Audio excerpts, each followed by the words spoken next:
Alors, bienvenue dans cette vidéo. Aujourd'hui, on va travailler sur des sélecteurs CSS dont j'en suis sûr que vous n'arrivez pas à faire la part de ces sélecteurs.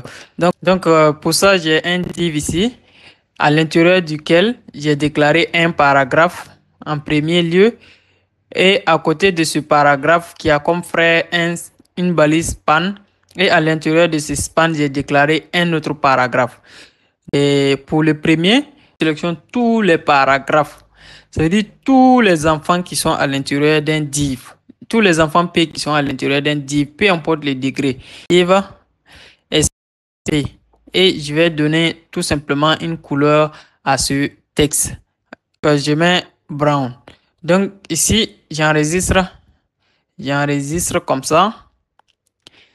Et on vient dans le navigateur, on va réactualiser ici. Donc, on est en train de travailler à ce niveau. Comme vous pouvez le voir dans mon code, j'ai séparé tout simplement par des pointures pour que le code soit clair. Donc, on est à ce niveau et on voit tout simplement que les deux paragraphes ont tous été sélectionnés. Donc, c'est-à-dire ce paragraphe qui est enfant direct du div et ce paragraphe qui est l'enfant de deuxième degré du div. Maintenant, essayons d'appliquer l'autre sélecteur qui est le div supérieur P. Donc, on va remarquer à ce niveau que le deuxième paragraphe n'est pas sélectionné. Pourquoi? Parce que lui, il sélectionne tout simplement les paragraphes qui sont enfants directs d'un div, pas enfant de second degré. Donc, parce que ici, ce paragraphe est enfant de second degré en fait de ce div. Je réactualise. Je vois ici que celui-là n'est pas coloré tout simplement. Donc, j'espère que vous voyez bien. Je vais l'écran. Voilà. Vous voyez bien que c'est ce paragraphe seulement qui est coloré dans ce cas. Donc, le deuxième n'est pas coloré. Donc, ça, c'est la différence entre ces deux. OK. Maintenant, le div plus P, ça permet de faire quoi? Ça permet de sélectionner les frères et les P qui sont frères d'un div. Le div tilde P également permet de sélectionner les paragraphes qui sont les frères d'un div. Maintenant, la différence c'est quoi? C'est que le div plus P va sélectionner le premier frère du div, alors que le P qui est premier frère du div, alors que le div tilde P va sélectionner tous les P qui sont frères d'un div. Donc, c'est un peu ça la différence. Voilà. Vous pouvez voir ce deuxième script et HTML que j'ai eu à faire tout simplement. Donc, j'ai un div ici à l'intérieur duquel j'ai mis tout simplement un petit texte comme ça. Et j'ai donné 3 frères à ce div.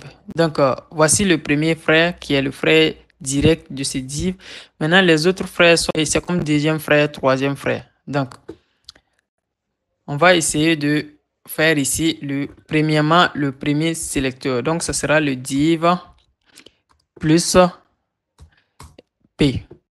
Donc, si je fais ça et que je mets color par exemple à brown, donc selon l'explication, si vous avez bien compris, qu'est-ce que ça doit faire? Je vais enregistrer ici. Oh, il faut que je dézoome un peu pour pouvoir voir l'écran. Voilà. J'enregistre comme ça. Je réactualise ici. On est à ce niveau. Donc, on voit la balise div qui est là ici. Et le premier frère, c'est celui-là. Donc, on voit que c'est celui-là qui a pris la couleur brown et les deux restes là n'ont pas pris la couleur tout simplement. Donc, maintenant, essayons de comparer avec l'autre qui est le tilde. Donc, si je fais comme ça, avec ce symbole, et que j'enregistre, save, et je reviens, je réactualise maintenant, on voit que tous les 3 frères maintenant ont pris la couleur. Donc, c'est ça la différence entre... Maintenant, on voit que celui-là aussi a pris la couleur parce que c'est vrai que j'ai séparé, mais c'est considéré également comme un frère parce que, voilà, si vous pouvez le voir ici, c'est un frère direct aussi. C'est un frère de quatrième, c'est comme le quatrième frère qui est ici. Donc maintenant, pour éviter ça, je vais tout simplement enlever ce style avant de tester la troisième partie. Donc, la troisième partie, on va parler tout simplement des expressions régulières en CSS. Un peu comme les expressions régulières, mais réduites vraiment. Pas toutes les expressions régulières qu'on voit dans les autres langages, mais en réduit. Donc, ici, je vais mettre moi j'appelle ça expression régulière. Pour ça, on va utiliser ce script HTML, cette partie. Donc, je zoome pour que vous puissiez voir. Donc, on va utiliser ce paragraphe. Donc, j'ai fait un paragraphe avec un attribut titre que j'ai mis sur important. Donc, et à l'intérieur, j'ai mis tout simplement, je suis un paragraphe avec le titre important. Donc, on va essayer de designer ce paragraphe en utilisant les expressions régulières. Je duplique 2 fois. Maintenant, ici, je peux mettre importer. Et ici, je peux mettre import, tout simplement comme ça. Je vais sélectionner tous les paragraphes ici qui ont un attribut titre qui commence par I. Donc, on voit que ces 3 balises ont un titre qui commence par I. Comment on fait ça en CSS? Tout simplement, on met les crochets comme ça et on met title. Et maintenant, pour le commencer par I, tout simplement, on utilise ce symbole. Ce symbole, comme ça, avant de mettre l'égalité, et on met, je veux tous les paragraphes qui ont un attribut titre. Bon, ici, je peux mettre paragraphe comme ça, mais c'est pas obligé parce que de toute façon, il n'y a pas d'autres balises qui contiennent l'attribut titre ici, donc il n'y a pas de confusion. Donc moi, j'ai fait tout simplement titre égal à I.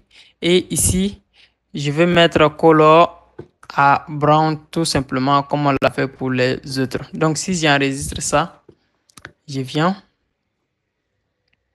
je réactualise et je vois ici que les 3 paragraphes ont pris la couleur brown tout simplement parce que tous les 3 paragraphes ont les attributs titres qui commencent par I.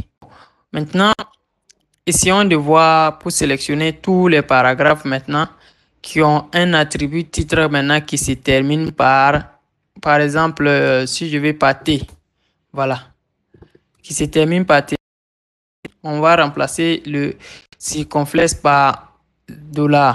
Maintenant, on veut que ça se termine par T. Donc, j'enregistre. Je vais dézoomer pour pouvoir enregistrer. Hop. Dézoomer comme ça pour pouvoir enregistrer. Voilà, j'enregistre. Je viens, je réactualise. Et on voit ici que les deux, le premier et le dernier paragraphe ont été sélectionnés. Mais le deuxième n'a pas été sélectionné. Pourquoi? Parce que son titre, c'est l'attribut titre là-bas se termine par R. Parce que j'ai mis importer. Donc, ça se termine par R, donc ça ne sera pas sélectionné. Maintenant, au 3e niveau, maintenant, on veut tous les paragraphes qui contiennent T, dont l'attribut titre contient T. Donc, pour ce faire, on met tout simplement étoile comme ça. Donc, et là, on verra également que tous nos paragraphes seront sélectionnés parce que ici, on peut voir qu'on a T ici, on a T ici, on a T également là. Donc, tous les paragraphes seront sélectionnés tout simplement. Donc, si je mets ici, je réactualise, je vois que tous les paragraphes ont été sélectionnés.